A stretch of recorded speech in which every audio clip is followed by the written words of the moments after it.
Welcome to Tika Talks, as she touches on everyday topics and issues in our lives, encouraging and uplifting. And now, without further ado, introducing Tika Talks. Well, what's up? How y'all doing? I am Tamika Marable King. Thank you for tuning in to Tika Talks.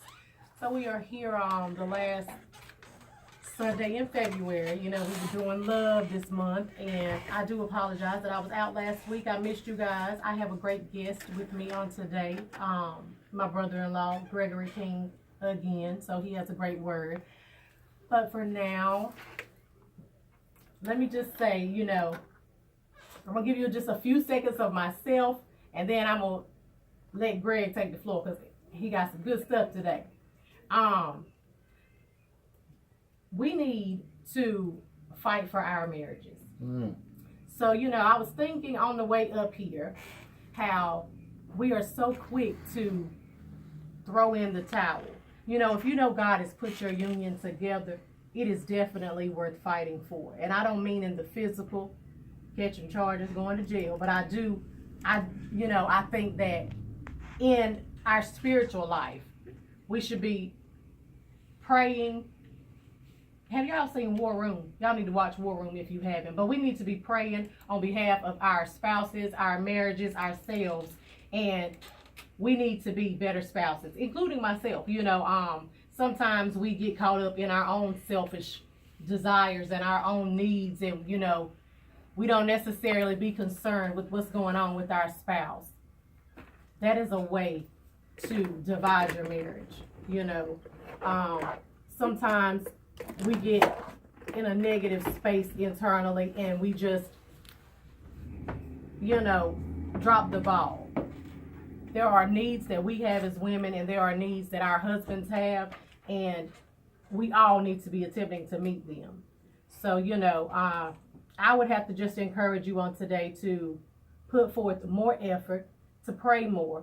Some things only come through fasting, so you need to fast and pray. And give it all you have. For all the vows that you actually took, you know, you need to understand that they matter, that it is so vital for you. You know, my union, I know God ordained and put it together. I also know that sometimes we take each other for granted. Sometimes we aren't doing what we need to do, you know. That's just it. And in being honest, I mean, you know, I just would say, we got to do better. Everybody. That's all. That's all I had on my heart. It was real brief because I'm so excited about Greg being here, you know. He really have it going on, spirit-led, and he's always representing my shirt. Y'all see him over here? Okay, yes, I'm going to need for y'all to purchase those. Y'all know how to get at me. So, I'm going to let Greg go ahead and speak, and then y'all, we'll chat some more. Go ahead, Greg. I will try my best to keep her excited about this word. I called her this morning. I told her that I was thinking about midnight. And a few things came to me. When I was growing up as a teenager, my curfew was midnight. If I didn't come in before midnight, there was a problem. In our lives, we always and oftentimes have midnights in our lives. Yeah, the truth. And sometimes we really don't know how to get through those midnights. But I'm coming back to that because there's some more stuff. When I used to work at a certain place, I used to have to come in wee hours of the morning, all throughout the year, rain, sleet, snow, it didn't matter. And I found out that just before dawn, it's the darkest. Right. It's the darkest and it's the coldest. And I just kind of relayed that back to our lives and some of the things that we go through in life. We have some of our darkest hours before we see the sun. And going back to this midnight, I thought about that, and it took me to Psalms 30 and 5. And we're used to it. We only say part of it, which is, you know, weeping endures for a night, but joy comes in the morning. So that made me think about that, and I said, well, shoot, midnight, it only lasts for 1 second. After 12 o'clock and 00, when it hits 01, midnight is over. And if we can just get that in our minds, that midnight only lasts for 1 second, I think that we'll be a whole lot better off. Right. Midnight is not going to go on in your life forever. And Paul and Silas, that's a very familiar story in the Bible. At midnight, what did they do? They prayed. We're sitting up here and we're going through a whole lot of things in life as people, this nation, this country, this world, Right. going through a whole lot of midnights. I think if we do a little bit of Paul and Silas praying, that the Lord will bring us through as well. So what I say is just get down, do what you have to do. Like Tika was saying, some things only come through fasting and praying. And if you get down and you're at your midnight, you get down on your knees and you start praying. After 1 second passes, that midnight is over. Come on now. But even after that 1 second, you got to realize it's always darkest before the dawn.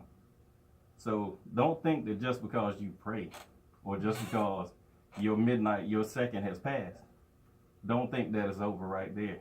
Because here comes the darkest hour and the coldest hour. The coldest time is just before dawn as well. I did a little bit of research on that, and the coldest is coldest because the earth, it radiates heat back to the sun. And that's why it gets cold just before the dawn, because it gets coldest, then the sun comes back out.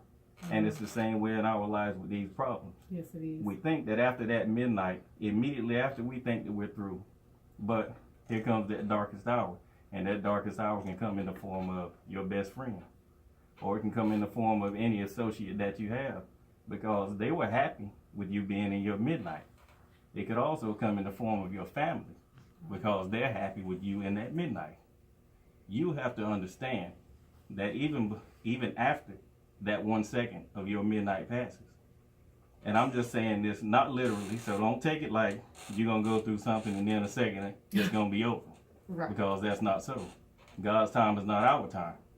And our time definitely is not his, because we want microwave blessings. True. And a lot of times that's not going to happen. A lot of things that you warm up in the microwave don't taste like they do when you put a little bit of time and love in. And sometimes not even heated all the way through. Oh no. Jesus. Hot around the edges, cold in the center. Exactly. Just like a lot of our hearts. Mm. And since we're talking about love, we'll go on to the heart. Right. Some of us have some midnight hearts. They're just as cold can be. And we just have to learn to love one another through our midnights, through our darkest hours. Don't be the one to be the darkest hour in my life and anybody else's life that you know, because it's just not good. That's the easiest way that I can put it, the simplest way that I can put it. Don't be the darkness in somebody's breakthrough, somebody's 1 second. And that's what I want you guys that's listening, those who are watching, just understand, midnight, it only lasts for 1 second. Just because you're going through something right now doesn't mean that you're going to go through it forever. Learn how to count to one. And while you count to one, look up, because that's what God is, and he's looking down on you all the time. Not just that 1 second, but every second of your life. There you go. What do you think of? What else about that? Well, I think that's great, actually.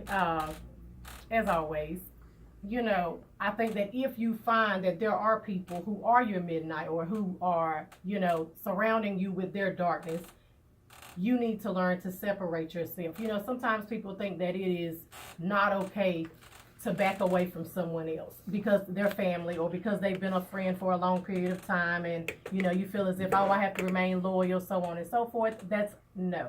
Okay, we outgrow things, and sometimes we outgrow people. And if you find that there are people who are coming around with this darkness, tearing you down, dragging you down, you need to let those people go. You need to be praying, and then you ask God to help you separate yourself from those people. I agree with Greg. I don't think things last forever.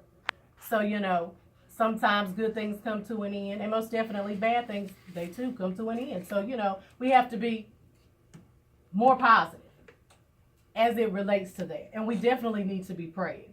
So, I think you did a great job. That was good. Well, and I learned that even in that darkest time when I was working at that job, in that coldest hour, that coldest time of the morning, all I had to do was work a little bit harder, and it didn't affect me. Whereas in life, we have to work hard as well, because we tend to give up a whole lot easier because we think that we made it through. But like I said, after your 1 second has passed, just know that somewhere down the line, there's your darkest or your coldest hour. So I'm just telling you this so that you can be prepared whenever there is a problem that arises or when there's a situation that comes in your life. Know that after your midnight, you're still going to have a dark hour or you're still going to have a cold hour. But as long as you're prepared, you'll be able to work hard and see yourself through it. You said it's darkest right before dawn. Right before dawn. So the sunlight will be coming in, you know. Perhaps that right after you go through that experience of the darkest hour, the coldest hour, then your blessing or your breakthrough is right there. And you know, sometimes we give up right before the breakthrough, right before the blessing shows up. We just give up. Sometimes people don't want to work hard, but hard work works. I'm telling you. So you know, yeah. Well, gotta go, y'all. This got my husband back there behind DJ saying, "Wrap it up, baby." Okay? Oh yeah. So I want you guys to tune in next week. I appreciate. Thank you so much for coming on, Greg. My pleasure. I know you guys love him. I want you to do what you do best. That is being you. And that's it. You know, just. Okay, you have some guests out. I do. My sister-in-law Marissa is here with Greg. Okay. And then 2 out of their 3 children, Jalen and Aubrey, are out there. And then I have 2 out of our 5 children, Xavion and Paige, out there. So shout out to the other children, Morena, Monet, Tasha, and Jordan. And Morena's probably asleep. Jesus, take the wheel. Thank you. Oh, okay. She's in college, y'all, so, you know, it's okay. And I told you I seen your mother today. Right. You tell her don't make DJ laugh in church. Jesus. That's not good. That's how she rolled. That's how she I know, rolled. that's my buddy. Okay, we truly thank y'all for stopping by. Thank you. Have a blessed weekend. A blessed You week. do the same. All right.